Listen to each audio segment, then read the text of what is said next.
Right, welcome everybody. I can see the numbers of participants flowing into this space. It's going up and going up and going up. We'll give it a few minutes, and when the participant total kind of stabilizes, then we'll get started. But welcome. And I can only see my fellow panelists, so I'm just going to say welcome to all of you over and over again, and you might feel a little bit awkward about that, but we'll get started in a little bit.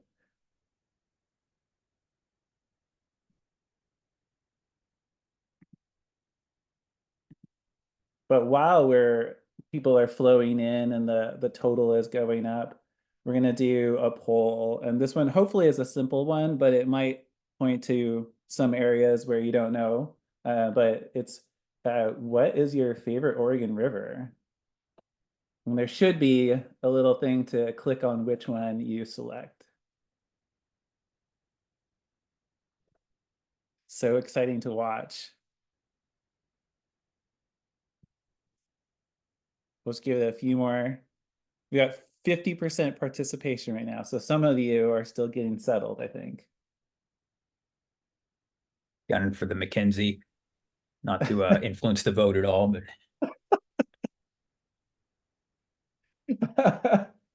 There's definitely a race here. I mean, if this was Portland, then we'd have three clear winners. All right, let's slow down a little bit. So we'll say, so we got the results, and look at that. With ranked choice voting for the 3-member districts in the Portland area, at least, we'd have Deschutes, McKenzie, and the Rogue. So thank you all for participating in that. I wonder if that's a good analogy of where our audience is from in Central Oregon, Southern Oregon, Western Oregon. Yeah, right. We really did. We got some spread, at least. All right. Well, the participant total is stabilized, so we will get started here. And a little bit of housekeeping is that in the bottom toolbar of your Zoom window here, you'll see a CC, and that's for captioning. So if you want to turn on captions in either English or Spanish, click there and you'll select the language you want. We're going to have questions and answers after we hear from the panelists today. And so you can submit questions at any point. Panelists won't be able to see them and the audience won't, but we will be able to identify them, write them down, and then I'll share them with the panelists as we get along. So I will say thank you all for joining us today for the post-election and what's next webinar. My name is Casey Kula and I work at Oregon Wild. And I want to say, I really hope you leave knowing that in scary and uncertain times, you have backup here, you have support in this community, and we can take action together. I want to thank the panelists for joining us today at Oregon Wild.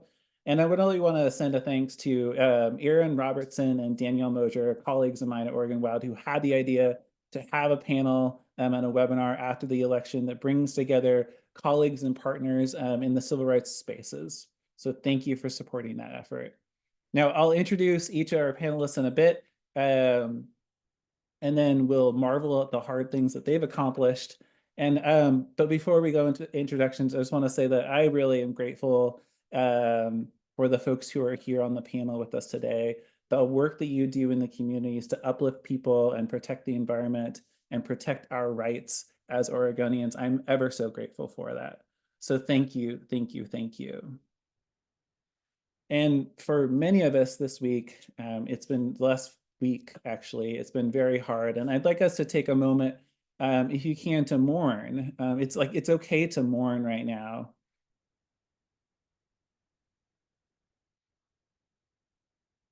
And I'd also like us to remember that since time immemorial, indigenous people in what we call America thrived and traveled and laughed and cried. And that for the past 500 years, they've also struggled and fought and held communities and families together through genocide and land theft and broken treaties and pulled apart homes. And the indigenous people of America are still here today. And while we live on stolen land, we have an obligation to support indigenous communities and people as they work to regain their rights and their independence and their land. I, for one, I farm and I live on Kalapuya land, the families of which make up part of the Confederated Tribes of the Grand Ronde. And all across America, all of us live on land that was taken from the original caretakers. Our cities and our farms and our ranches and our businesses are all located on a land that is unceded and was never given to us or to the government.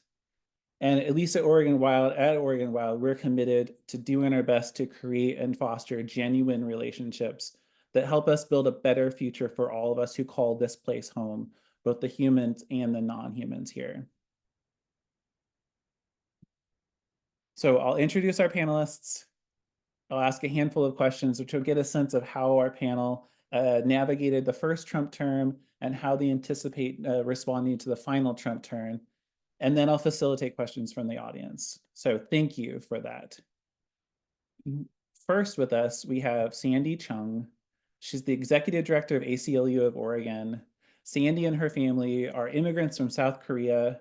Sandy is a graduate of Sunset High School in Portland, a graduate of Harvard College, a graduate of Harvard Law School, a member of the Oregon and the California Bar Associations, and a prior board member with Volunteers of America, Oregon. Sandy was a judicial clerk for the Honorable Judith N. Keep, the U.S. District Court for the Southern District of California, and then worked as a trial attorney in Los Angeles. Prior to coming to the ACLU of Oregon, Sandy worked in leadership positions at the University of Portland, Stanford University, and Santa Monica Community College. Sandy, can you give a little wave? Awesome. Our next panelist is Amy Hersfeld-Koppel, and has been the executive director at Western State Center since 2023. But I learned, and I understood this, that Amy's roots go really deep at Western State Center. For more than 20 years, you've been a volunteer and a staff member and a manager and leader. Amy was raised in Idaho and started volunteering for LGBTQ plus rights campaigns at the age of 14, and she never looked back, is what I hear. So her past roles have included being the executive director of the Idaho Human Rights Education Center, the Oregon State Director for Working America, and the co-executive director for Basic Rights Oregon. So Amy, can you give a wave? Thank you. Our next panelist is Brian Smith. Brian is a citizen of the Muskogee Nation, a campaign consultant who has worked in electoral politics in Oregon since 2006. Brian's focus is on Native and other people of color candidates, and his belief is that institutional reform is necessary to truly empower Native and other marginalized communities. Brian was inspired to join Jalen Supa in co-founding the Tribal Democracy Project. Brian, can you give a wave? All right, our next panelist is Mari Cici Hinojos Presi, who is a first-generation Mexican-American from Chihuahua and Kansas. She earned her bachelor's degree in religious studies from the University of New Mexico and her master's in sociology from Arizona State University.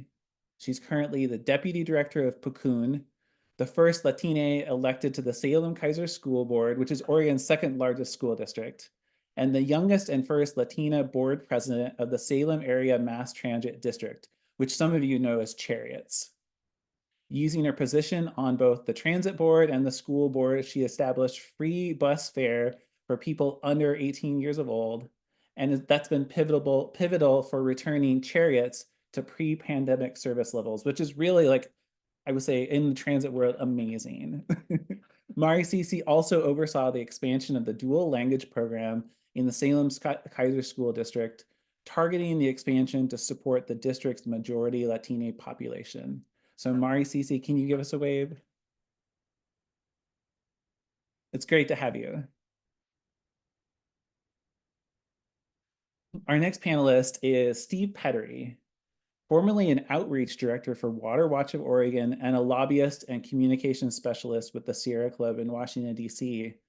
Oregon Wild's conservation director, Steve Pettery, joined Oregon Wild in 2004. Yeah.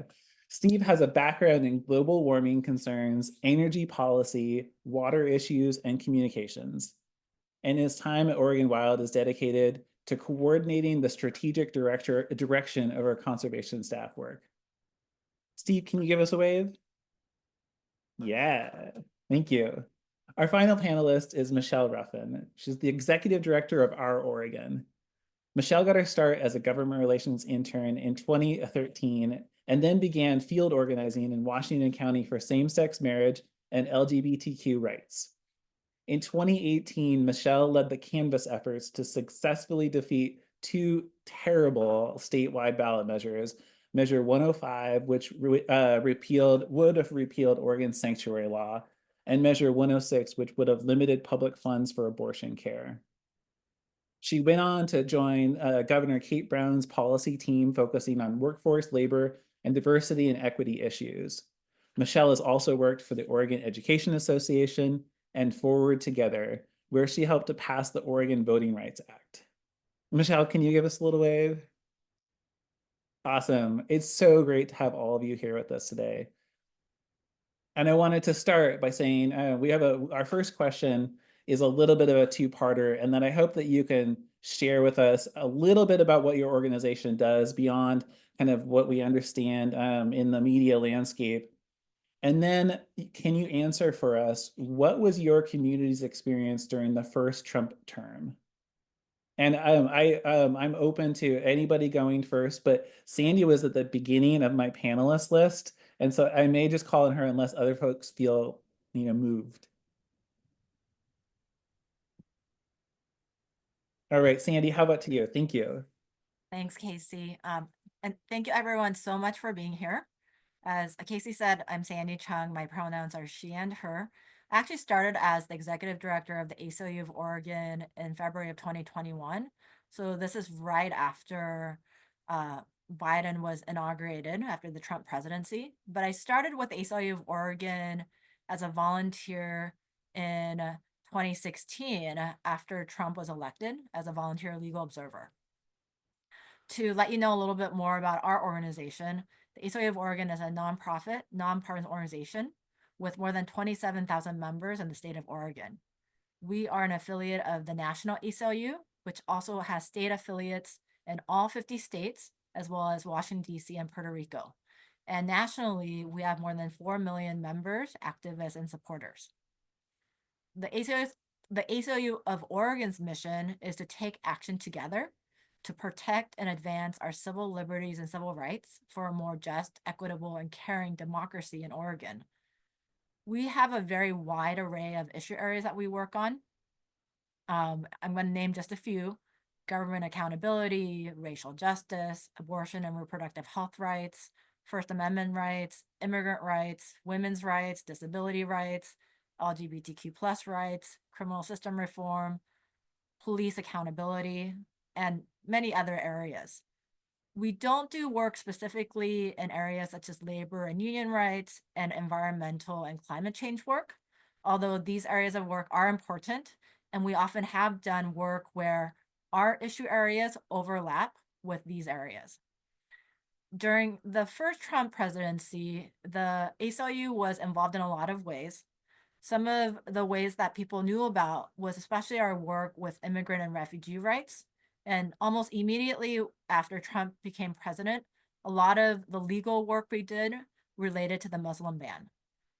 At that time, too, when Trump was elected, ACLU National and ACLU National's executive director, Anthony Romero, actually took out a full-page ad in the Washington Times telling Trump that if he engaged in unconstitutional, unlawful actions, we would take him to court. And we did. The ACLU, over the span of the first Trump administration, we filed more than 400 legal actions. Some of the other ways we were involved, especially at the ACLU of Oregon, we had a lot of protests that happened during Trump's first presidency, especially during 2020. So we had legal observers out during protests who were really documenting unlawful actions by the government. And we filed a multitude of lawsuits against the federal government related to the protests.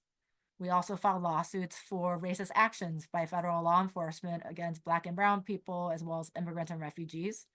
And some of the other ways we engaged, for example, was when Kavanaugh was appointed to the US Supreme Court, the ACLU opposed his appointment. After Trump left office, we continued to do work on issues created by his presidency, specifically abortion rights that were taken away by his Supreme Court. So, we've continued to work on that. And for example, during this November's elections, the ACLU was involved in 8 out of the 10 abortion ballot measures that happened across the country, and many of these measures were successful. But in summary, the first presidency by Trump was an incredibly intense time for the ACLU. And Trump himself recognized that we were a major opponent to many of his horrible, inhumane policies. Thank you, Sandy. Really appreciate it. Amy, you were next on my biography list, so I'll just keep it going unless somebody jumps in. Amy. Sure. Happy to jump in, although always a tall order to follow, Sandy.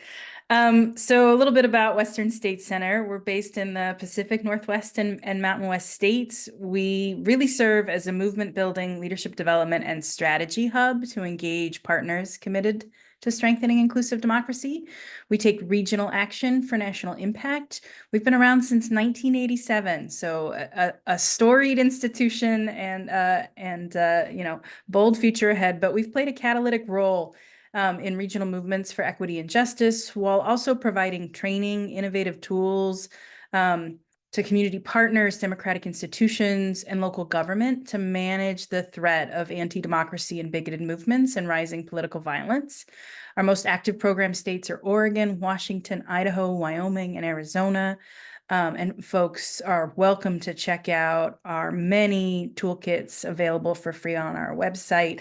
A lot of resources for equipping communities to push back effectively on bigoted social movements, from schools to libraries to local government to artists. So the first Trump term was a scary time for all of us, as Sandy noted. I know for many of our organizations and movements, it often felt like drinking out of a fire hose as we faced policy attacks and targeting.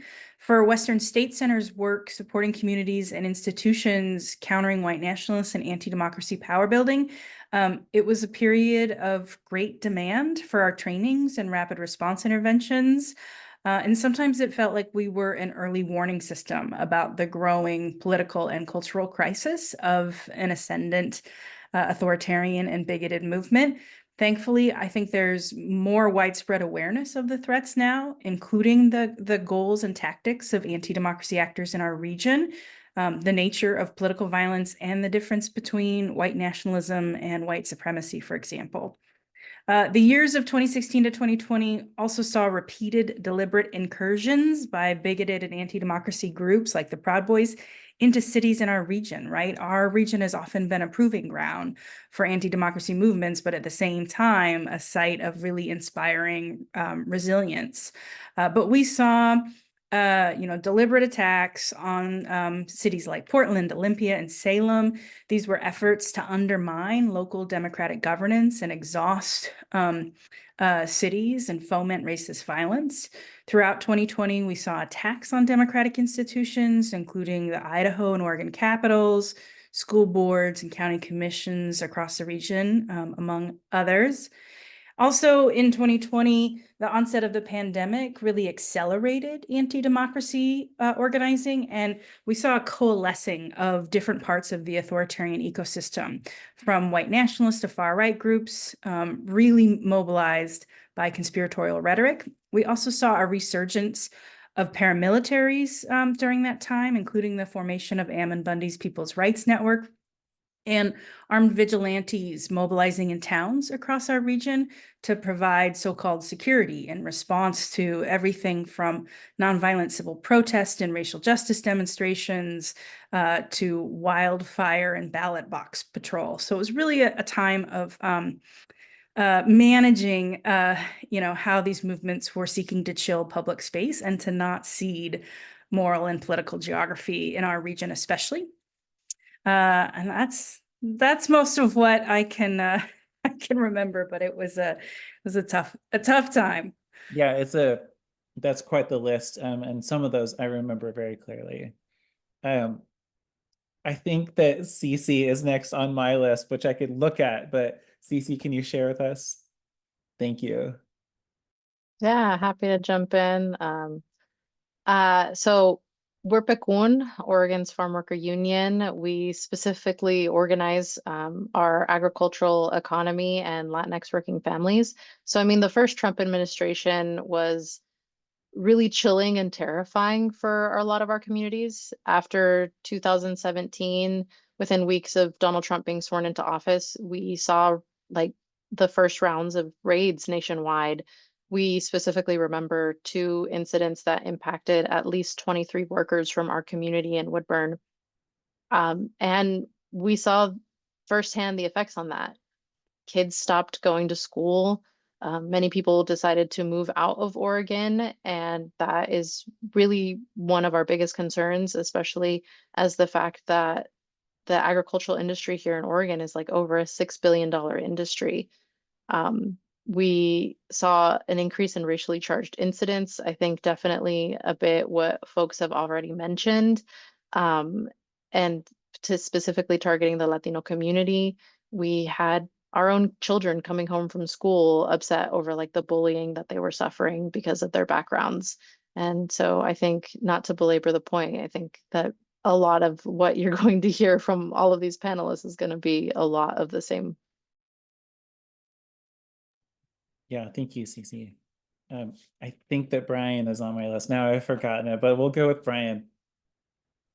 Hi, I'm Brian Smith. I use he, him pronouns, and co-director of Tribal Democracy Project. So our organization, it's relatively new. I think we got our fiscal sponsorship a little less than 2 years ago. But we immediately kind of jumped in the work and are looking to definitely expand on our capabilities next year. But we were formed basically from our experiences in electoral politics for Native candidates, and also activation of tribal communities, get out the vote. And we'd already collectively done a lot of work with electoral reforms, specifically redistricting. And we figured out there is a need for an organization because there's a big void in the state of Oregon for this. And there are a lot of issues at the state level with disenfranchisement of Native American voters in tribal communities, specifically in rural areas. There's a lot of good work that's actually done in Portland with NAIA. But so we formed that organization, and over the past year and a half, so we've been working on redistricting, ranked choice voting, and then in this last election cycle, a lot of get out the vote, and we've been moving forward with a lot of candidate work that we've already done, particularly in Central Oregon with special district elections. So that's who we are as an organization, and going back, I guess 2016 to 2020. There was so much there. Honestly, I blacked a lot of it out. And so for this program, and just kind of going back to those years. And honestly, as citizens of tribal nations, consistently over hundreds of years, we've had, attacks on our sovereignty, treaty rights not being fulfilled. But this was really stepped up under the Trump administration, right? And just in general, I mean, you have budget cuts, diminished environmental regulations, failed pandemic response. Just on the environmental side, right? There was expedited Dakota Access and Keystone pipelines, stuff like that.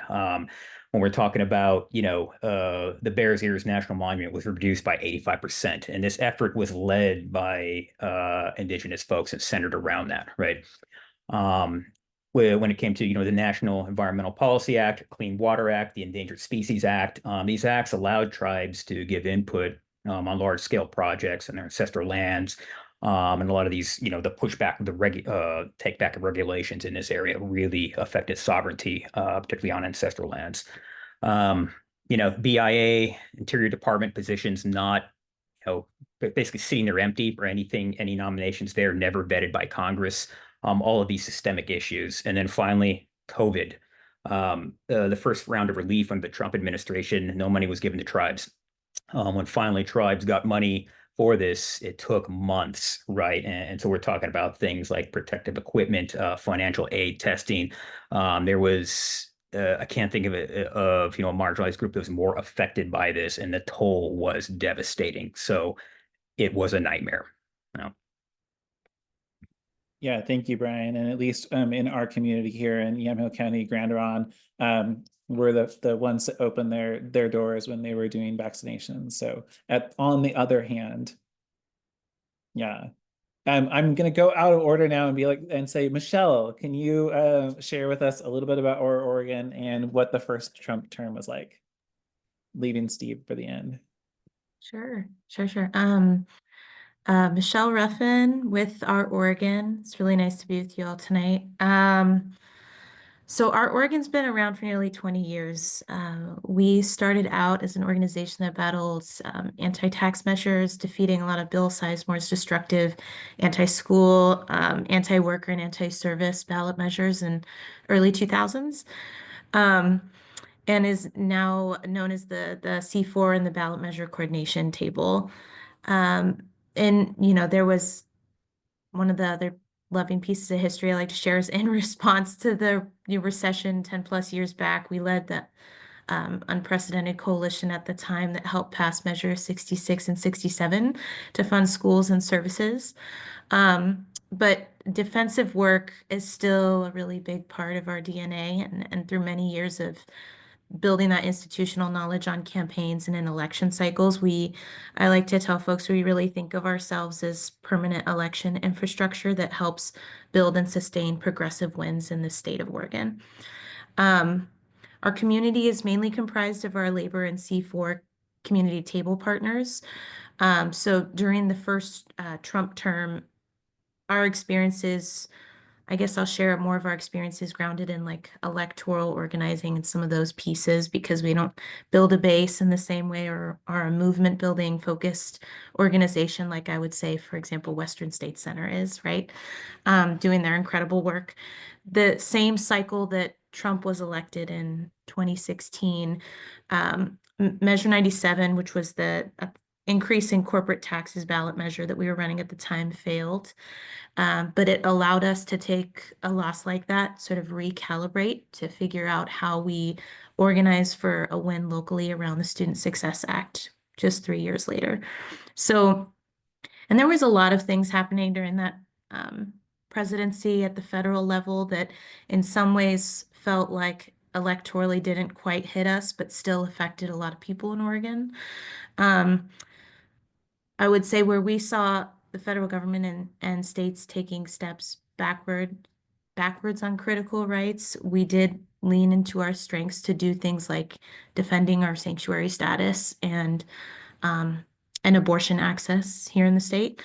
So there's no doubt that there was real fear, real violence, and real political threats, which is why I guess I would say solidarity and finding new ways of resisting will be really important this coming time around, because there is no doubt that we'll be in that defensive stance on the electoral side again. So really remembering to move that work and not ignore any of the defenses that we need to post up.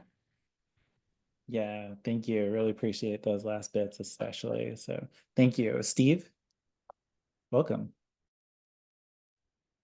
Hi, I'm Steve Pattery. I'm the conservation director for Oregon Wild, he, him pronouns. I think a lot of the audience probably knows quite a bit about us. We are founded back in 1974 to defend Oregon's wildlands, wildlife, and waters as a legacy for future generations. And that is work we continue to this day. And when I think back to 2016 and what that year was like, it felt very similar immediately after the election.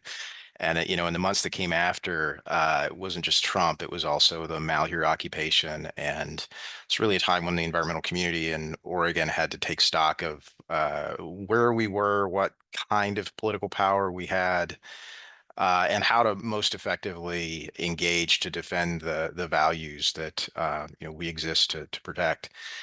One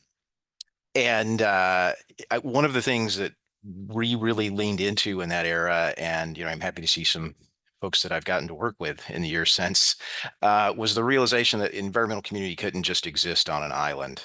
That we were seeing unprecedented attacks on the environment, on civil rights, on human rights, on tribal treaty rights, just across the board, and trying to fight every one of those as an individual battle, distinct from everything else, was sort of missing the point of what was going on in the country. And we really leaned into trying to build alliances and work together in coalition with organizations inside and outside the environmental community.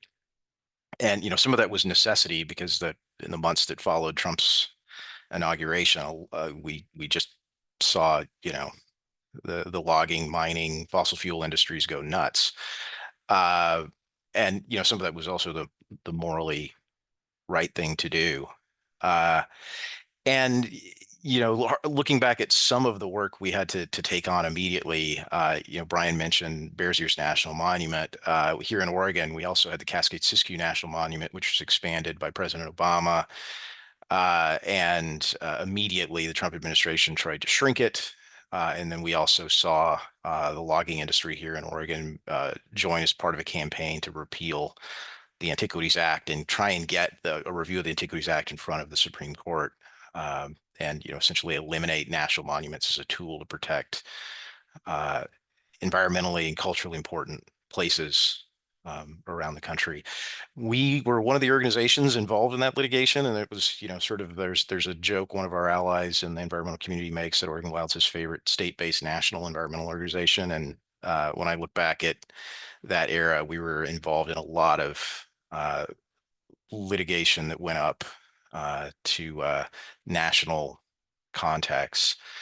I think the other thing that I really recall about that era, and I think we got a little bit of a taste of it today again in the news, is how much chaos the Trump administration sowed.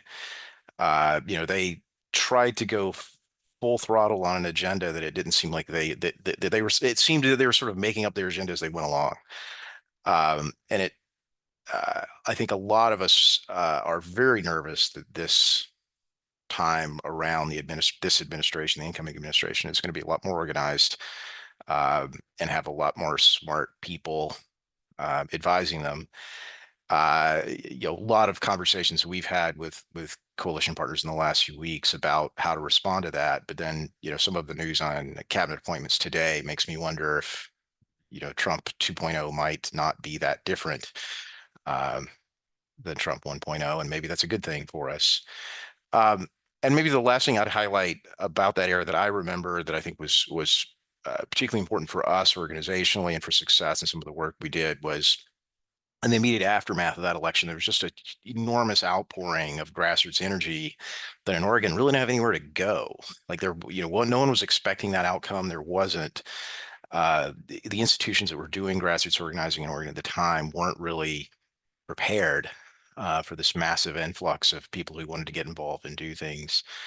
And, we are partly a grassroots group, and we had some infrastructure and some institutional knowledge on how to do that. And we organized webcasts. That was one of the things we were doing, as well as some in-person events, and helped try to direct some of that energy to effective advocacy. And I think a fact about Oregon that many of you who do progressive campaign work know is sometimes our elected officials don't live up to the values of the voters. And I'm sure that's shocking to everyone. And it's where grassroots organizing really matters is in holding people's feet to the fire and making them step up and have a backbone. And I think a lot of the success that we had in beating back the worst ideas of Trump 1 really came out of that. It came out of the Oregon congressional delegation stepping up and actually fighting. The first couple of months were a little shaky there with some of the cabinet appointments getting Democratic support. I don't think we'll have that problem this go around. But it really took a while to mobilize and bring that kind of pressure to bear. And I think we learned some important lessons that maybe prepare us a little bit for what's to come going forward. Awesome. Thank you, Steve. Really appreciate it. Thank you to all of you for pulling us back into the past. But now I'm going to bring us at least to maybe a couple of months ago. And really, I'm helping me understand, how were you positioning yourselves to respond to this Trump administration, and how have you in the week since we got the news? Like what systems have you set up?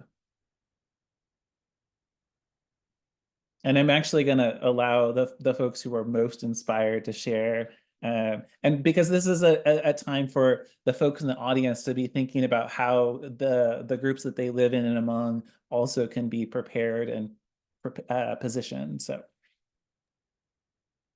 thanks, Amy. Yeah, I can jump in and hopefully, just have a brief encouraging note. But in the in the months leading up to the election, Western State Center was pulling together a lot of toolkits and resources for groups on the ground to be able to safeguard democracy during the election and navigate possible scenarios. A lot of operational security, scenario planning, training with elected leaders around threats of potential election violence. Obviously, we've now all activated the worst case scenario plan. And, I know it's a really disheartening moment. We know some of what's coming, but there's significant uncertainty. We do know that, the threats to our communities and justice movements are grave, but we're also ready. And I think that, Steve was pointing to that too, right? So, as organizers, we're experts at maintaining hope, inspiring resilience, breaking isolation, deepening connection. We're experts at building values-aligned and courageous coalitions and taking care of each other. We know how to find joy and meaning in the most hostile political conditions.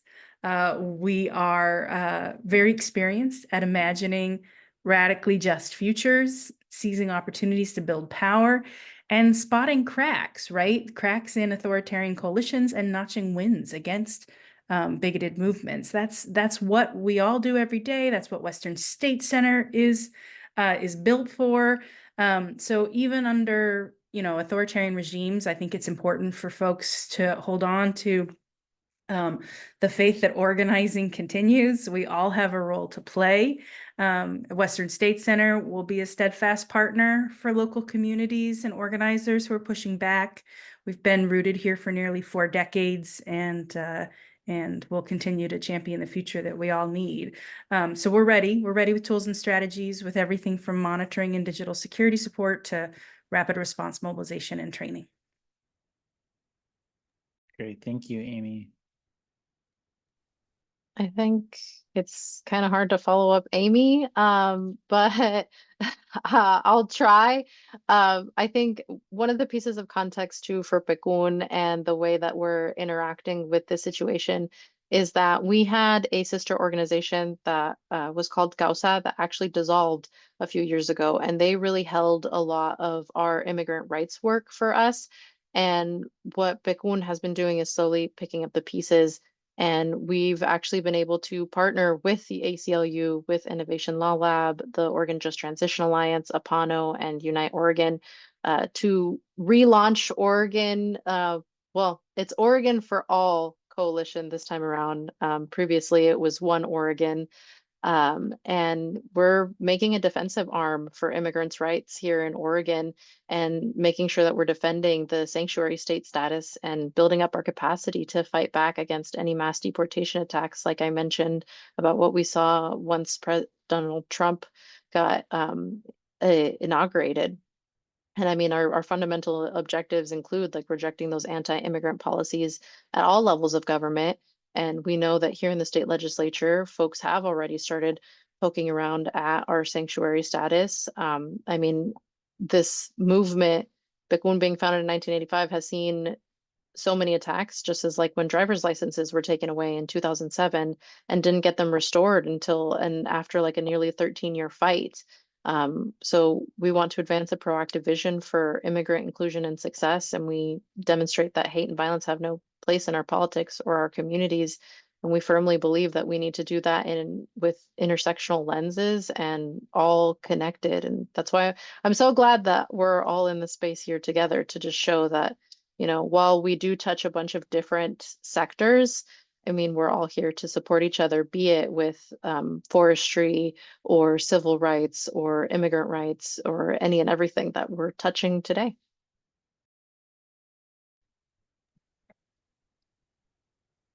Casey, I wanted to say we at the ACLU of Oregon are super excited to be working with PCUN and our partners in the immigrant and refugee rights space. So that is part of the important work we've been doing. I would say at the ACLU and ACLU of Oregon, in some ways, we've been preparing for the potential of a second Trump presidency for the last 4 years. And when I first joined the ACLU of Oregon, it was right after the end of the first Trump presidency. Both ACLU National and ACLU of Oregon had grown a lot, but folks were really tired. And so one of the first things we did was really rebuild our teams and our cultures. And I can say across the nation and at the ACLU of Oregon, at least for the ACLU of Oregon, we are the strongest team I think we've ever been. And so we are ready. And we have filled all of our positions. We have incredible people. And so we are ready for the fight ahead. In terms of specific strategies, we've been actually preparing with ACLU National and other blue state affiliates since spring of this year, specifically preparing for scenarios and doing scenario planning. We've also developed policy playbooks for both blue and red states and cities.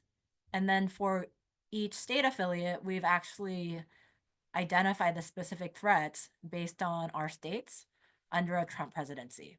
And for Oregon, the ACLU of Oregon has identified 3 main communities that are the most vulnerable based on the threats that Trump has made through his campaign and things like Project 2025.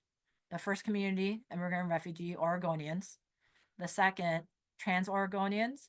And third, Oregonians who support our vulnerable neighbors, folks from healthcare providers to lawyers who provide immigration services, to Oregonians who engage in resistance, such as protesters and advocacy organizations. When we say these communities are the most vulnerable, this is not to say there aren't other vulnerable communities in Oregon to a Trump presidency, but these are particularly, threatened communities by Trump. In these areas, these are some of the things we've done to prepare.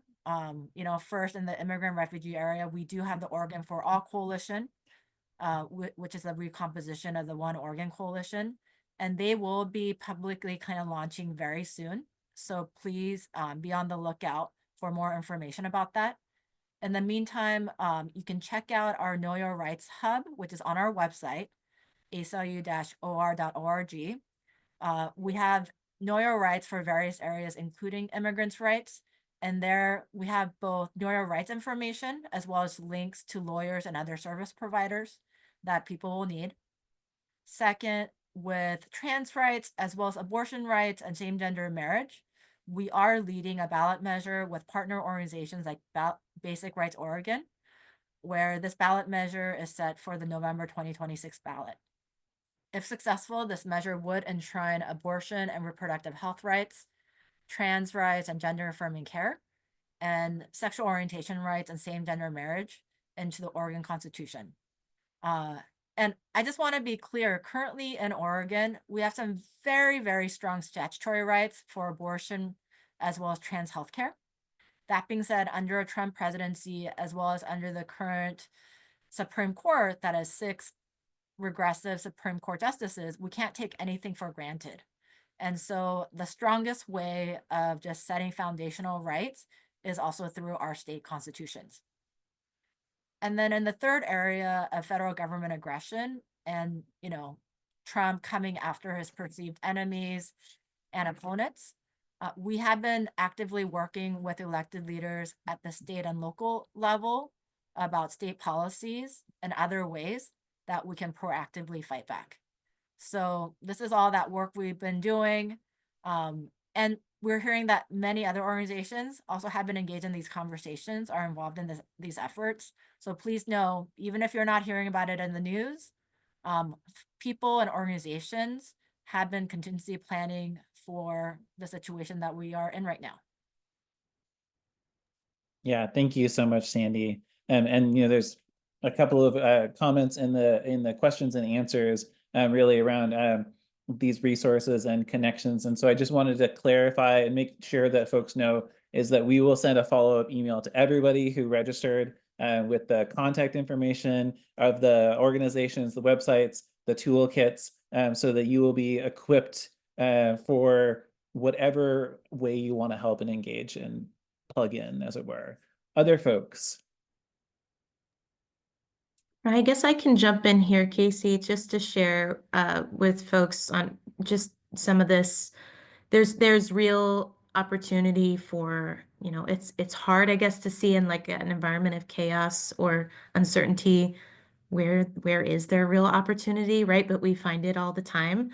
Thank you, Amy, for your inspiring comments about that, right? There are opportunities for defense, both on the ballot measure front and on the legislative front. And I think we have to both defend our gains in Oregon and be really vigilant about telling the stories of how those critical gains were made and how critical they are for people's lives here. Some folks might say that's a communications game. I would make a huge argument. It is a really important field on the ground game as well.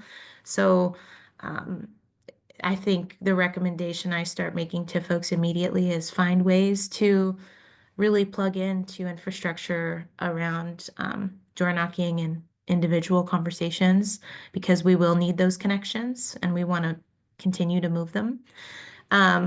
That said, I think that's one of the things our Oregon is now focused more and more on is our building our data and support infrastructure for our table partners so that they can build really effective field programs.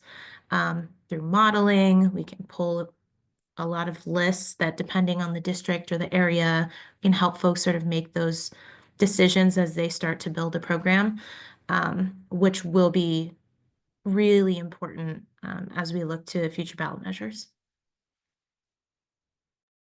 Awesome. Thank you, Michelle. Brian.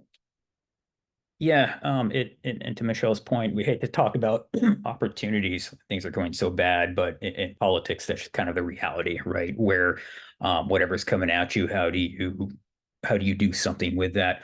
And you know, for tribal communities in particular, it's two-pronged. So in the Warm Springs tribal community, there was an 11-point drop-off turnout from so far from 2020 to 2024, right? And for our organizers and the way we do things, our organizers actually come from communities. They're not outsiders. And so they know folks and all of the information. There's a lot of folks who's like, what is the difference, right? So this engagement will change now where we can highlight, hey, there are differences in policy between different administrations that affect you directly. We didn't exist the first time around, but now we have these opportunities to kind of speak to folks in the community, particularly with low vote propensity folks, more community activation. We're doing a lot with civics engagement as programs for young people related to tribal sovereignty. So basically, this kind of environment gets people active. I mean, just our organizers in particular, day after the election, it was more like we're ready to go to do something about this, right?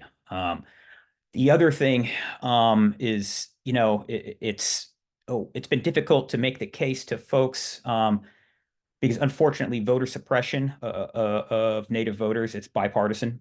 And you know, you've got multiple tribal communities in Oregon where communities of interest have been split apart, racial gerrymandering, and most folks will look at them and think, yeah, that sucks. But now we can make the case that, you know, when you have disenfranchisement like this has an impact. This impacts everybody. I mean, these elections are won on the margins, and it's important to have systems that actually work for everyone. And so we're better equipped to make that case now, right, for folks.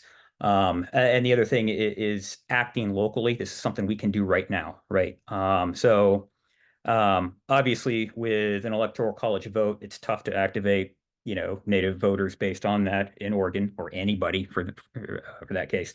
However, with the way maps are drawn, tribal communities aren't going to get anybody elected to the legislature that actually reflects their interests. However, local districts, right? When we're talking about school board, library boards, all of these local districts, we do get folks elected, and we can, and it makes a huge difference. And this is the front lines for a lot of things, whether, you know, it's book banning or protecting LGBTQ plus folks, this kind of thing. This is something we can do and will be doing immediately, as well as local ballot measures for electoral reforms that do affect tribal communities. So there are a lot of opportunities there now where we can now make this case like, hey, we can have an impact and we can protect ourselves. So. That's awesome. Thanks for those very specific things. Thank you, Brian. Steve? At Oregon Wild, we do our strategic planning on 4-year cycles. And, you know, sometimes it feels like that's a little bit nuts and sometimes it feels like it's genius. And I think those 4-year cycles align with presidential administrations. And we, you know, we're doing our staff retreat back in August, camping out in the woods on the east side of Mount Hood and debating scenarios. And we had a best case and a worst case. And the good bad news is that we feel like, you know, we're a little ahead of the curve in thinking about what the worst case would look like and how to not be caught flat-footed by it. And you know, some of what we are looking to now, and to maybe share a little bit of how folks can plug into our work. You know, Oregon Wild members have probably heard and seen a lot from us about the climate forest campaign and the effort to get a national growth protection rule. That is obviously not going to make a lot of progress under a second Trump administration. But through the work that we've done on that, we've sort of rebuilt a national network of environmental organizations who work on public lands and forests, where, you know, we're talking to folks with the Southern Environmental Law Center in Asheville, Center for Environmental Law and Policy out in Madison, Wisconsin, Standing Trees in Vermont. And there's just a level of interaction and coordination there that hasn't existed in the environmental movement, at least on the stuff that we work on forests, in a long time. And we're already starting to pivot that to forest defense. Like, you know, there's to Oregon not really being a swing state. Sometimes it feels like we're not that influential in the national scene. But when we can work in coalition with people who are in North Carolina and Wisconsin and Michigan, you know, that we have a little more opportunity to gain traction. The other thing, we started a legal program in-house at Oregon Wild a few years ago because, you know, historically we've worked with Earth Justice and other environmental litigation outfits like that to represent us in court cases against Trump administration the first go round. And we've really recognized value in having more of that work done in-house. And being able to focus on things that we think are strategically important, but might not be the easiest case to win. When, you know, a national outfit is trying to pick and choose what it's going to take on. And, you know, this week, John Purcell, our staff attorney, has been working overtime on Northwest Forest Plan revision. And we're likely to see a process that everyone thought would happen under President Biden kick off later this week that is now going to be run by President Trump. And a lot of thought is going into how, if we can't put that genie back in the bottle, how at least we keep the worst case scenarios from happening. And then we're also, you know, picking up some tactics from the past playbooks. You know, Michelle was referencing ballot measures as a tool that you can use to drive policy change in a state where the elected officials may not always be representative of what the voters want. And we've had some success with that as an organization. Casey works on the implementation of some forest reforms that we've had at the state level as a result of past work on ballot measures. And we're starting to look ahead to how that may become a tactic we have to use more institutionally going forward, that in the absence of, you know, strong leadership on environmental issues coming from the state legislature, putting more of those policy questions in front of voters and letting them lead and be ahead of their elected officials. And then, you know, I'm optimistic that the voters are going to remember everything they hated about the first Trump administration. I think a lot of them who may have, you know, been on the fence, I'll give Trump a shot because of inflation, today got a wake-up call of the chaos that's coming. And in 2022, you know, we may see a very different political environment, and we need to start organizing for that. So, we're working on educating the newly elected folks in the state legislature and the congressional delegation. We want to reinvest in some of that grassroots organizing we did in 2016 and connect people who are looking for an outlet for their energy right now to make a difference, with putting pressure on elected officials that we're going to need in the short term to have a backbone, and in the medium to long term to start pushing a more positive vision for the country. And then, I'm thrilled with the group who's here tonight, because I think so much of the success in holding the line on the values we all share is working together over the next few years. And that is, I think, going to be vital. People can't approach any of these issues in isolation. It's a recipe for failure. But I think as a community working together, and through the kind of mass movements that we saw succeed in 2016 and 2020, I think that's really going to be paramount, and it's a thing that I'm looking forward to working on at Oregon Wild. Awesome. Thank you so much, Steve. Because there's a lot of really great questions in the chat, I'm going to jump to the kind of our final question of the questions that I have on hand, so that we can get to some of these really good questions. And also thank you to the panelists for responding to some of the questions with your information and toolkits and resources. I really appreciate it. We'll say there was one question about how many people were on the Zoom, and at that point there were 225. So thank you all for joining us. Tremendous. I think the heart of the question for folks, especially who are scared and also wanting to be part of solutions, is how can folks plug into the work that you're doing? What are the ways that they can help? And for some of you, it's not, a membership organization, but you have answers for people too.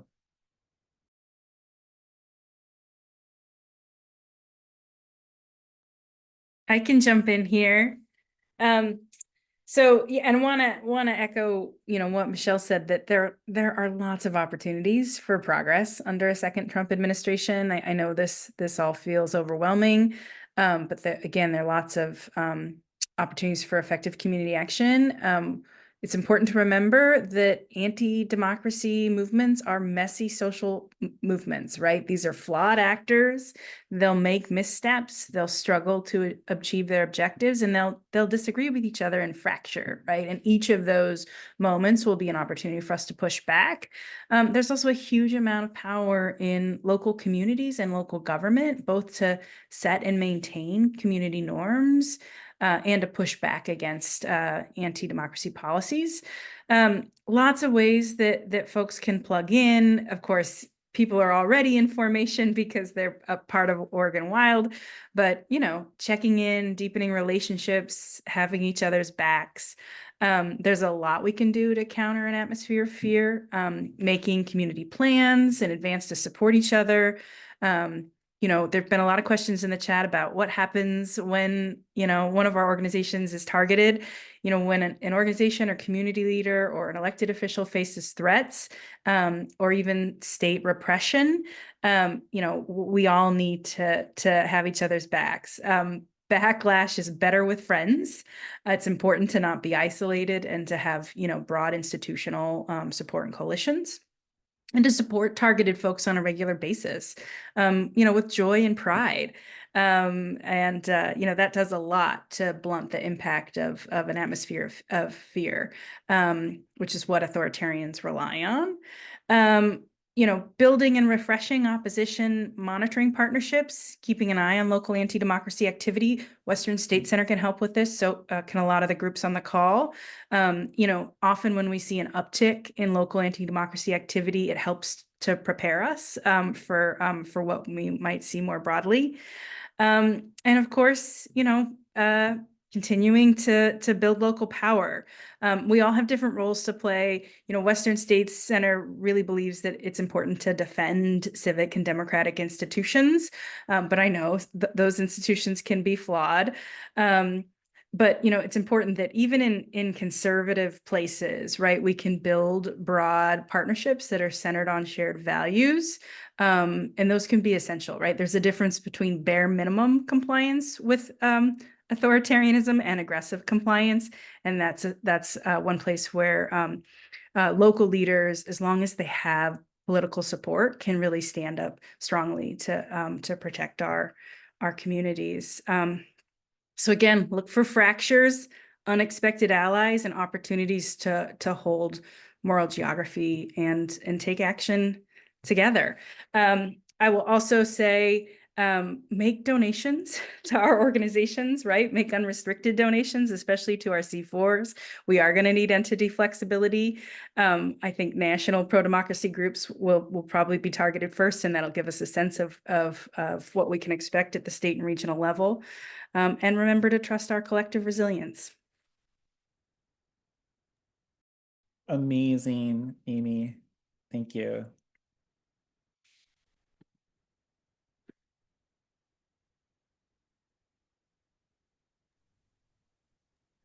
I think it's kind of hard to follow Amy, but to express my appreciation for that, and also to some of the work that I have really enjoyed being able to work with Amy on. I think both tracking and then responding to mainstreaming of anti-democratic values and viewpoints is a thing that became an urgent need under the first Trump administration, where we really saw one political party in Oregon embrace authoritarianism and authoritarian tactics to disrupt democratic institutions. And for a while there, it seemed a little touch and go that the other party was really all that interested in, there's a saying we like here at Oregon Wild that Oregon is sometimes the conflict averse state, and the worst thing is to make a scene. And we're going to need to make a lot of scenes, and to get when we see those sort of creeping tolerance for intolerant behavior, that we are vigilant in pushing back against it and in holding elected officials accountable for it. And some of the work we've done in the past on things like documenting the connection between far right movements in Oregon and money that came from natural resource industries in the state that benefited from disrupting those democratic norms. I think there will need to be some continued work on that, and making sure that people in Oregon know who's backing these things and who's responsible for it. Yeah, thank you for that, Steve. And that's a reminder, Basic Rights Oregon, who's not here with us on this, but has a series of great trainings for folks if you don't really know how to talk about the issues, but you know what's right and what's wrong. So just a little plug for them. Michelle, Sandy, both of you. Oh, Brian, sorry, Brian. Oh yeah, just a bit of pipe in there on what folks can do, and obviously give money to organizations. But as far as stuff you can do, really politicians that are supposed to be your friends locally, you have to hold them accountable and make sure they have a backbone, right? And I'm going to just give you a case in point, because it's been bothering me for a while in this election cycle. The issue with the DMV and the clerical errors with getting undocumented folks registered to vote. The number was, I guess, last I checked, around 1,500. The Oregonian pushing this narrative, right, of the issues with this. And then our mainstream Democratic politicians like, oh yeah, this is a problem, we're going to fix it. To me, the narrative should have been, with this issue happened, however, only 3 people voted, right? And we're not even certain if these folks are still undocumented. So to me, the narrative was, we don't have undocumented folks trying to steal elections. And this is a great example of how that is not happening, right? And everything, and I'm seeing this with a lot of our elected politicians who should be on our side in general, where they're going to cave to what they think is what's political, right? We need to keep their feet to the fire, right? And make sure they're doing the right thing. This is not the time to be for these kinds of shenanigans and for this to continue. They have to stand up for what's right. And it's up to us to hold them accountable for that, because they're fickle. They're going to blow with the wind, right? One thing about politicians is, if you're giving them, calling into their offices, on social media, calling them out, and they see folks like us doing that, they're going to be responsive to it. So. And Brian, can you remind us about elections that are coming up? Because you mentioned special districts and school boards. I just want to, there are elections coming up. Yeah. Yeah, there are. So May 2025, the special district elections, right? These will be coming up faster than we think. And like our focus is going to be on Central Oregon, most probably with Ben Lapine, Redmond School Board, Jefferson in particular. We're hoping some folks from Warm Springs will step up to run. We're putting together a program. Like I said, we're kind of getting all of our infrastructure in place for this, but our expectation is to have our kind of first big annual fundraiser by the end of January. And a lot of this will go towards kind of on the C4 end to getting a lot of these folks elected. So, okay, thank you, Brian. Sandy. Casey, I just have to follow up on Brian to say yes, yes, yes, yes. I think sometimes people think resisting fascism is like something very glamorous, and it's going to be a lot of spreadsheets.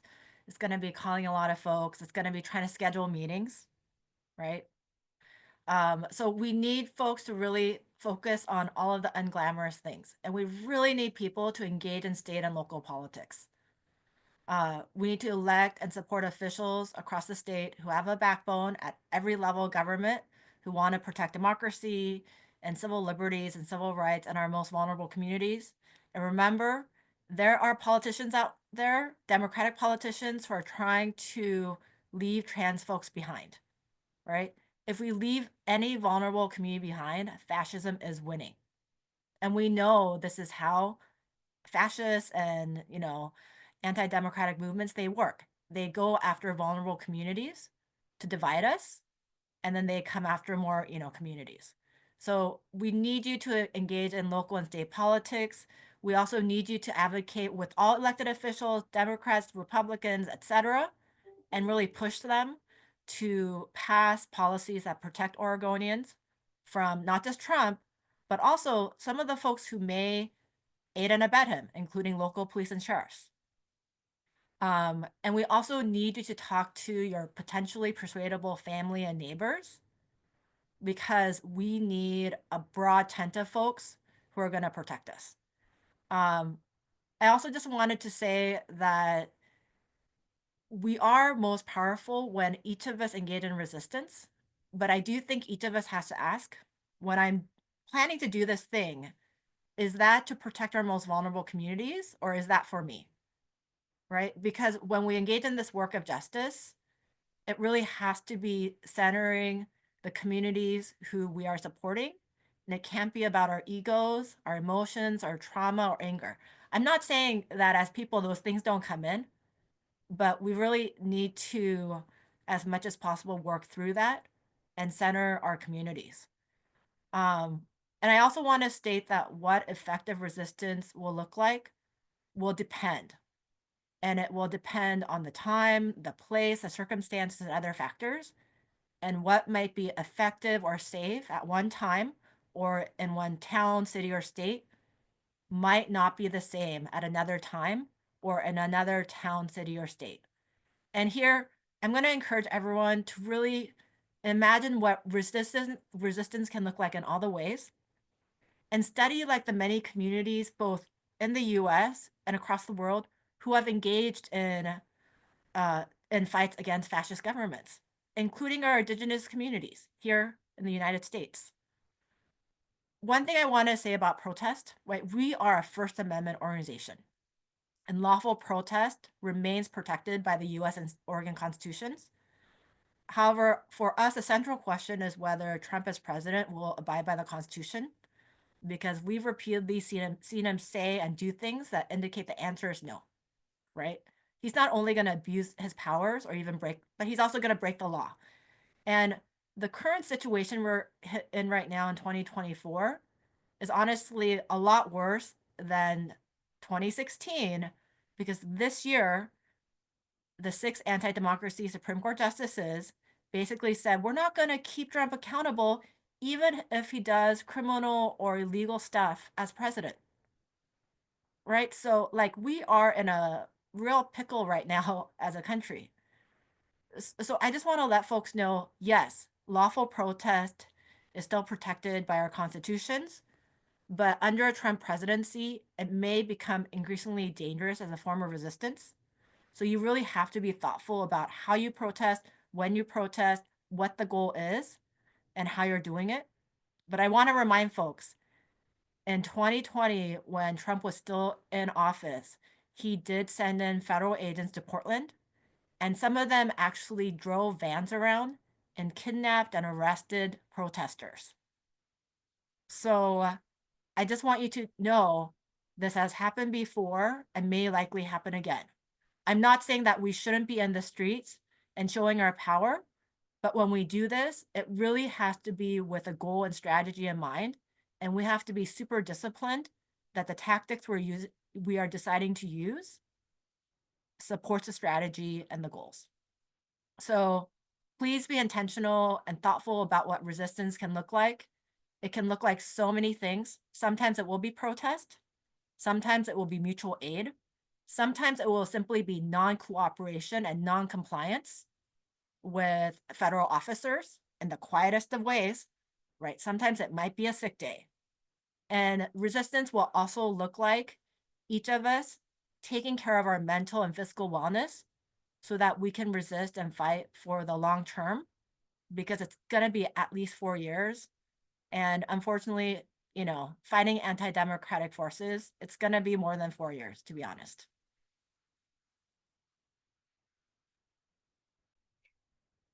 Thank you, Sandy.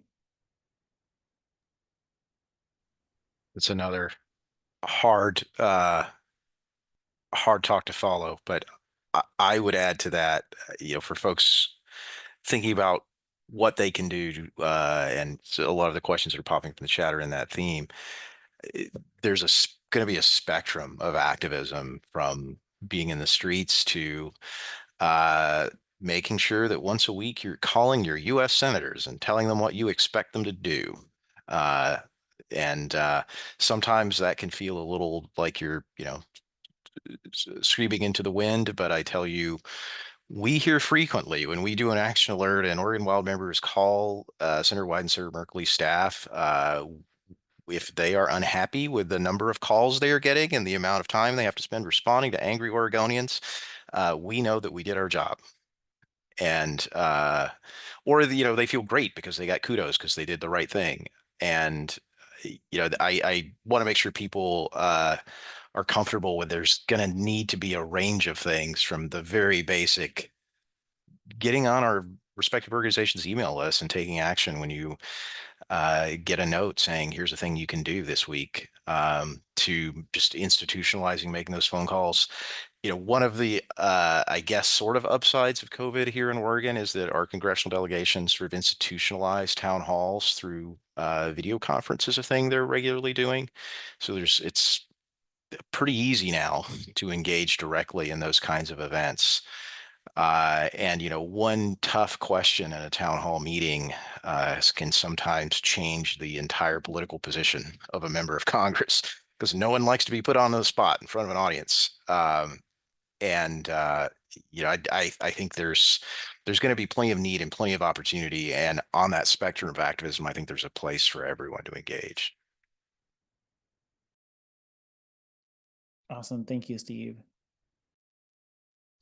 I really want to double down on the supporting of like the organizations, and especially these organizations that have this staying power, and the fact that the ACLU has existed for so many years, the fact that Oregon Wild has existed for so many years. We have a playbook. We've been in these terrible situations before, and we will come out of them again. It is a terrible situation, to the fact that like we have to be resilient. Like I tell people all the time that I am tired of being resilient, but I know that we have this, especially because a lot of the times what I've seen very anecdotally is that a lot of the folks that got involved into politics because of Donald Trump got involved only for Donald Trump, and that now that Donald Trump got elected, this is the end of the movie. This is roll credits. But we have strategies and policies and tactics that we've been working on for years, and we will continue to work on. And of course, we definitely need your support. And this is the shameless plug. for supporting and donating all of these organizations, but particularly the Oregon for All Coalition as we're getting started. We do have a Google form to have folks support and endorse the coalition. And I know that Oregon Wild will be sending out those links out after this. Yeah, thank you, Cece. Well, I would love to bring us into, there are many questions that have been answered partly from your responses and partly from you typing them in. But there's a couple of that have really come up to the top, and I'm going to actually read it so that I don't get things wrong. And this is for anybody who wants to take it on, is that a lot of the approaches and strategies described, whether they're legal challenges or ballot measures or new laws or policy actions, seem essential, but they take time to play out. And we might be facing more emergency situations, whether in the form of raids on immigrant communities or potentially some kind of violent vigilante action, which I look out my door and think about that. What are any of the groups doing to organize emergency responses? And I think some of you have touched on these, but it's important to reiterate, I think. I can jump in quickly here. So Western State Center, we have really centered rapid response as part of our ongoing work, leave just a certain percentage of our program time open to rapid response. We have a full-time rapid response manager who's based in Eugene. So, you know, often we're hearing directly from community leaders or local officials who are experiencing targeting. There are a number of resources for folks who are experiencing targeting, including mini grants and subsidized digital security resources. So there are a lot of practical tools there. There are also national political violence prevention networks that we're part of and are really activated. And there's just going to need to be more mutual aid, right? Which again, you know, I don't think our organizations are unfamiliar with mutual aid, but it'll be a part of how we're orienting and just emphasizing, yes, that this work is long-term.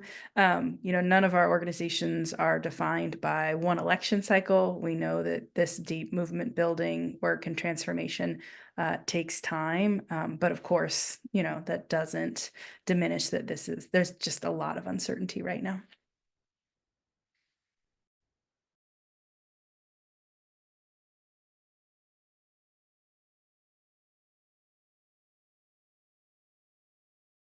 I'm okay with a little bit of silence, but Sandy. Casey, I can say especially in the area of immigrant and refugee rights, we actually held a in-person convening in September with a lot of service providers and others in that space. And there are resources available, rapid response. Obviously not enough, but still quite a lot. And so we are trying to work with Oregon for All Coalition and also putting up information for those contacts on our Know Your Rights hub. But, you know, for example, in the Portland area, the PERC hotline, that is where you need to go. So we're trying to get that information out. So there definitely are resources. And there are a lot of people who really want to support these rapid response networks. We also have some partners with a lot of members across the state who have said, although this is not our usual work, if this is what happens, we're dropping everything to make sure that we're engaged in those rapid response efforts and protecting our families and neighbors. Excellent, thank you. And again, resources that you all have mentioned will go out to folks as a follow-up. And there were 500 people who registered, so at least 500 people will get the resources and then share with friends and neighbors. All right, I'm going to go on to our next question then in the time that we have. And this one is, I mean, we'd love if somebody could share how you're navigating coalition building among local organizers when there's hurt stemming from 2020. And I think that's probably the racial justice protests, or maybe COVID, or maybe wildfires. There's a lot of things that happened in 2020, as well as distrust based upon the voter breakdown numbers that people have seen of increasing support for Trump in some communities. And can you share examples of how you're making sure folks holding multiple underrepresented identities aren't falling through the cracks. And I heard some of you touch on this in part about making sure that everybody is protected when authoritarians come. I can try to jump in here, although my answer is not going to be perfect. I think we are part of a table that has been pretty electorally driven and has both like gone fast and loose, has made a lot of mistakes, but is also won big. And so I think there's a lot of knowledge and lessons learned that come with that. The thing I try to remember as we do start building coalitions, how important it is to listen to folks in the space who challenge your thinking, affirm really how that hits you and why, and really think about how that can then be reapplied as you start moving work forward. Can you change something about your strategy with the whole group? Can you all move a little bit differently? Moving at the pace of trust feels really important, and sometimes we don't always have the luxury of that kind of time. It keeps coming up for me post-election that the opposition really does rely on making sure we feel isolated. They make huge gains when we feel isolated and when we feel turned against one another.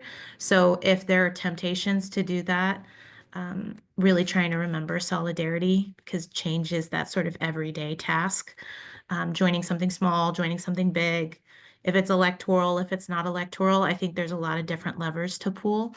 But I think I'm finding myself in a space where if we're convening coalition conversations, really welcoming the how did we do it before and why did we do it that way? Who's not here at the table and who's willing to introduce us to new folks. That is, I think, some of the new pause, like the benefit of the pause that we have to take at this time.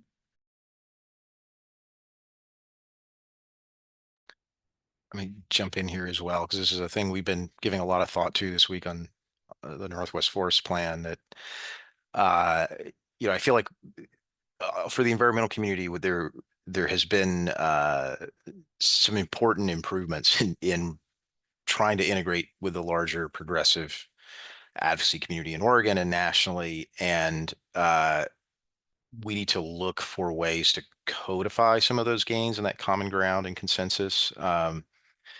To problems with the original Northwest Forest Plan and important work that's gone on to try and better identify ways that the federal government should be interacting with Native American tribes at treaty rights affected by land management plans, how people are consulted, how that input is considered, how traditional ecological knowledge is integrated.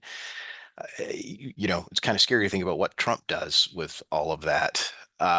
So we're looking for ways to try and codify some of that consensus today. So it's harder to pit people against each other. And it's harder and it's easier a few years down the road when we have a better president to pick up where we left off. And I think that's a thing that's been really resonant with me, is looking for ways to codify the consensus and progress we've made and not make it easy for the incoming administration to pit people against each other.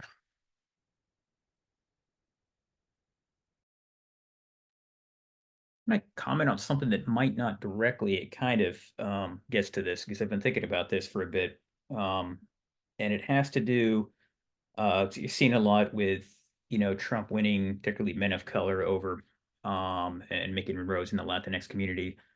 And I think we should be very careful for what it means to say the electorate has changed. That's who has voted has changed. That composition has changed, right? And what we're seeing potentially, because this actually happens every 4 years, or it can happen in midterm elections, where the composition of the electorate switches because of asymmetric turnout, right? Meaning you could have a particular demographic, and the issue is we treat that demographic as a monolith, But if it's, if you have more progressive folks not turning out as much, it'll look like there's an electoral shift. So we want to be very careful to think about what this effect actually is. And what I'm trying to give you is some hope, right? Like, yes, Trump won the popular vote, but there is turnout now that we're seeing, a week later, just was not good for Democrats in general, as far as depressed turnout in major urban areas, right? And this says a lot. But I want to bring up one. I'm going to speak to Native folks in particular. CBS put out some really bad information.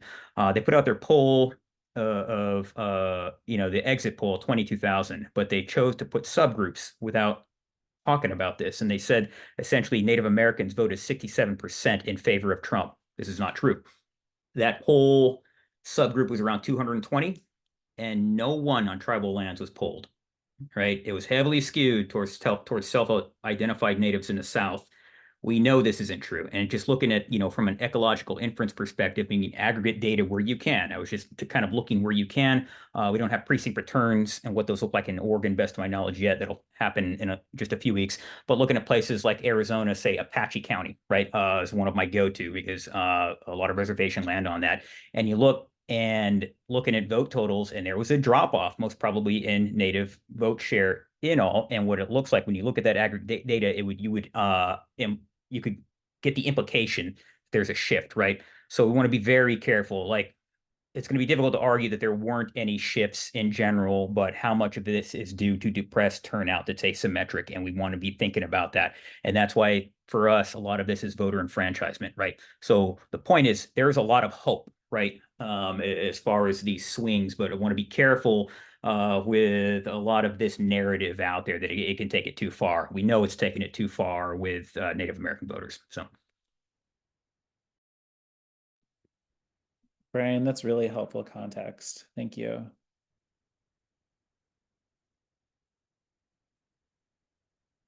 All right. Another question, a couple of different versions of this question is, what will states such as Oregon do to fight to get federal funding to continue programs that require federal funding during this presidency and past it? Are there safeguards to keep necessary programs going? And another adjacent one is, what are your thoughts on the federal administration using wildfire and FEMA funding as a weapon against Oregon? In like almost as a retaliatory tactic.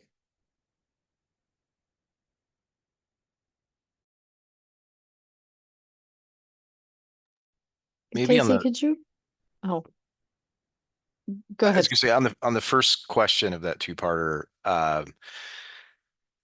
not to minimize the threat that Trump poses, we should remember, we still have a Congress and a Supreme Court and a president, and budgets originate in the House and go to the Senate. And I think there's a very good reason to be nervous about what Trump tries to do with the allocation of federal funds. And there's been some interesting reporting about that in the last couple of days. But we're still going to be in a position where budgets are written by Congress.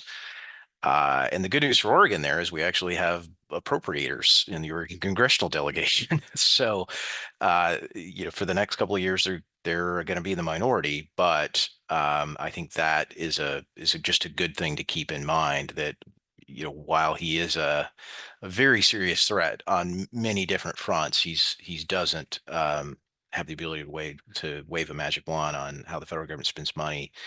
On the fire question, I have thought about that a bit, and we saw some of that threat in his first term in office, again leveled against California more than Oregon. I think we may see that again. My recollection of what happened in California, someone reminded him that there was a lot of red counties in California, and some Republican members of the House who were very unhappy at the idea that their districts would be the one actually cut off. I think here in Oregon, I'd have to think that Representative Bentz might have a problem if his district is denied federal funding for firefighting. Yeah, and CC, the question was really, what are your recommendations or thoughts on how to make sure that there's still federal funding coming in for really important programs with a administration that seems to really like retaliation and cutting people off, cutting states off. Yeah, I don't think I have anything substantial to add from what Steve mentioned. I guess my initial reaction is just that undocumented communities know this all too well. When COVID hit and the stimulus checks came out, our communities were not part of that. When FEMA was coming in to support our communities in talent that lost their homes, our communities were not receiving any of that support. So, I mean, back to what has already been mentioned in this space is that this is where mutual aid comes in. This is where people supporting people is where it comes in. And ultimately, that's also what's going to get us through these next 4 years and beyond. And CC, PCUN also worked with the state legislature, right, on some sources, not inadequate, but some sources of funding as well, right, for Yes. undocumented. Yeah, we worked on the Oregon Worker Relief Fund, which was created specifically to support all undocumented workers across the entire state of Oregon who were excluded from the stimulus checks. And subsequently, there was multiple programs that spun out of that. There was the quarantine fund that was specifically for agricultural workers that had to quarantine because they received COVID. There's also been the climate disaster relief fund. So anytime folks lost work because of climate disasters, and that work is still ongoing, and that's still something that we're trying to make sure that the legislature sets funding aside to support those funds. And I mean, also one of the things that we did in order to protect our communities was that we fronted the majority of that money, like yes, we got a lot of money from the state legislature, but the way that we made sure that it was targeted in a way that was directed to our community was because of the community organizing that happened in order to essentially seed that pot of money to begin with. Yeah, thank you for adding those details. I couldn't remember what it was called, even though I should have. Casey, I also wanted to say these types of questions, you should be contacting your senators and your congressional representatives and saying, what can you do? And also, what can we do to support you? So those are good questions. And even for state legislators, like ask them and say, are there things we can do to support you to make sure that Oregon doesn't get screwed? Right? So we don't have all the answers, but I think engaging with our electeds is really important. Always, but especially now. Yes, thank you. We're a little bit over time. There are some questions that I think are simpler ones if folks are willing to take a stab at them or consider them. And one of them that I think is a somewhat simple question is it's regarding it was HR 9495 that failed to pass the House the other day. But it's what will happen if the ACLU and Oregon Wild or others lose their 501c3 status. Now, the bill didn't pass in this House session. Maybe it'll come back again. Some thoughts on that? Casey, I did answer that because the ACLU affiliates in some states have already experienced these types of government aggressive steps. And so this is a thing, for example, with ACLU of Oregon, we are a C3 and a C4. We also are considering setting up a PAC. The Ohio affiliate experienced this type of situation. So it did create some setbacks in terms of things they couldn't do this year, but they're currently in the process of setting up a PAC. So the reason I say that is, yes, these types of bills are not great. We should really work with our elected leaders to try to oppose them.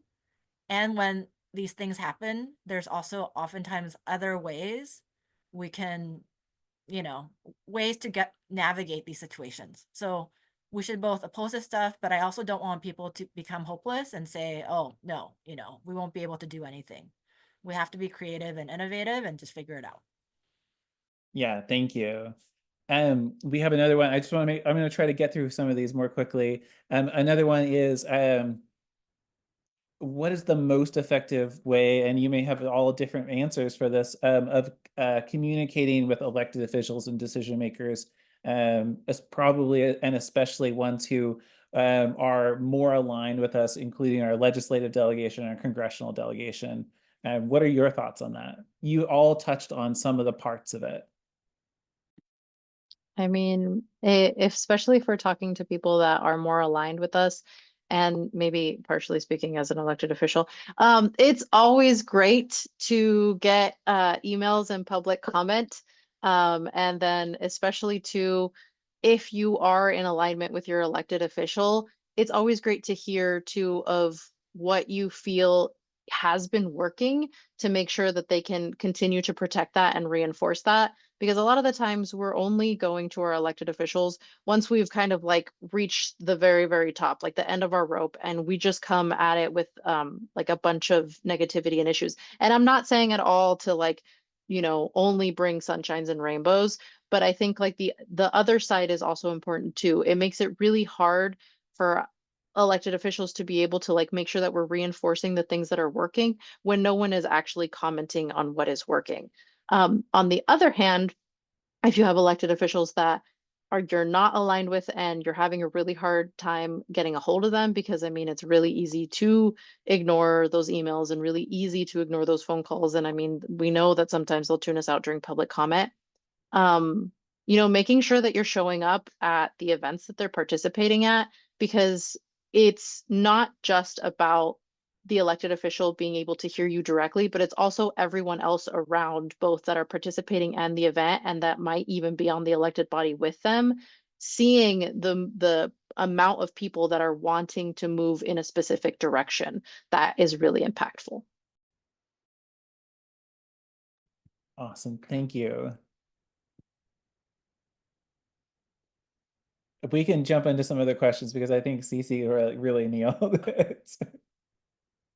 Okay, sounds good. So one, there is maybe a hypothetical, but I think a lot of people are concerned about this. Is we're talking about 2026 and 2028, like there's going to be elections again. And does anybody want to take on that possibility of a Trump saying no more elections? And I know that's more speculative, but you all are very wise and you can set us into our context. I'll just jump in to say something a little bold, Casey, which is I don't want to propose to have the luxury that we can't work toward it. I want us to really, I think we've got to work toward a 26 and 28 election cycle. And I guess in the Art Oregon case, because we don't have a choice, that's our dang job. That is your dang job. Do your dang job, Art Oregon. But I think that we got to fight like hell for the kind of democracy that we want. And we don't do that without just keep moving towards it step by step. Absolutely. I would just add to that the most important factor in preserving a healthy democracy and ensuring there's elections in 2026, 2028 and beyond is what we collectively do to make sure that happens. Like the only way that happens is if people are passive and don't resist that direction. And here in Oregon, we may feel like we're in a liberal bubble on the left coast, but we need our elected officials to be fighting tenaciously, not standing on the sidelines, and that's only going to happen if people are in their faces and demanding it, and when they do it, thanking them. I mean, I think a lot of times it's a lot easier, as people have noted, to think about accountability when someone does something wrong, but our elected officials are going to be under a lot of pressure to fight a lot of fights all at the same time, and it will be important to have their backs and thank them when they do the right thing too.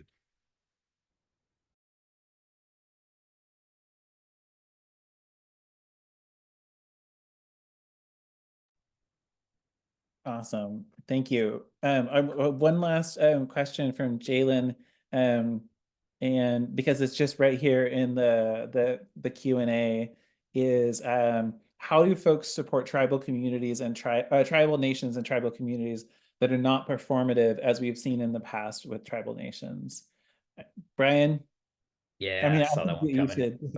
Okay. Yeah. All I can say, I mean, it's to sum it up, if you feel uncomfortable, you're probably doing it right. Right. And this is across the board for any support for marginalized communities, moving past performative.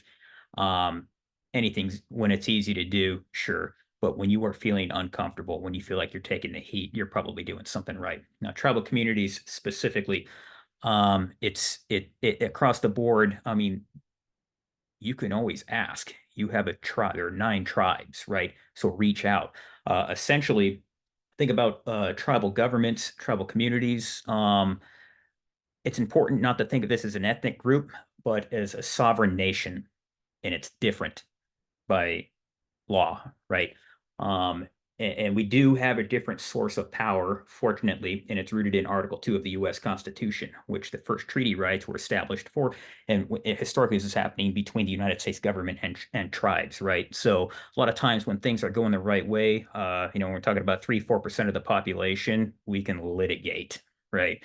And I'll take an example.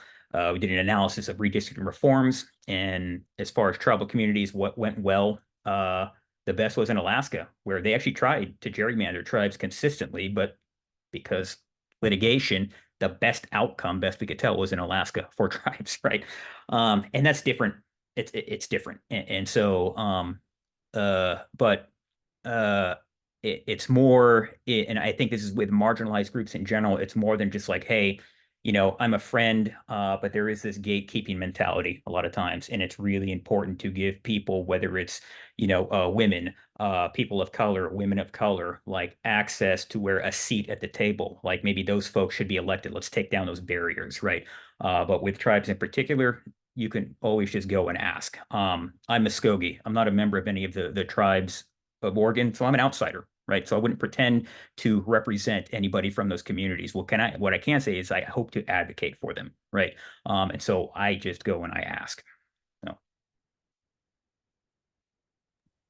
Awesome. Thank you very much, Brian. It's we're 13 minutes past. I just want to wrap up. Any last thoughts from the panelists?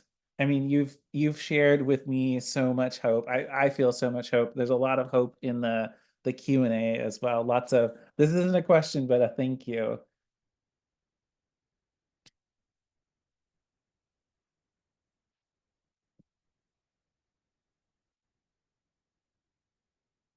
All right, then I will close this out by saying thank you so much, panelists. Thank you so much, audience.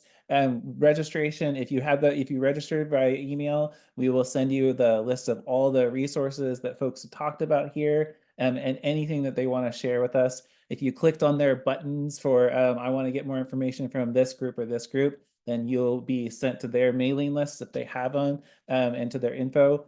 And thank you so much, which is going to be something we all do together. And the panelists here really reminded me of that.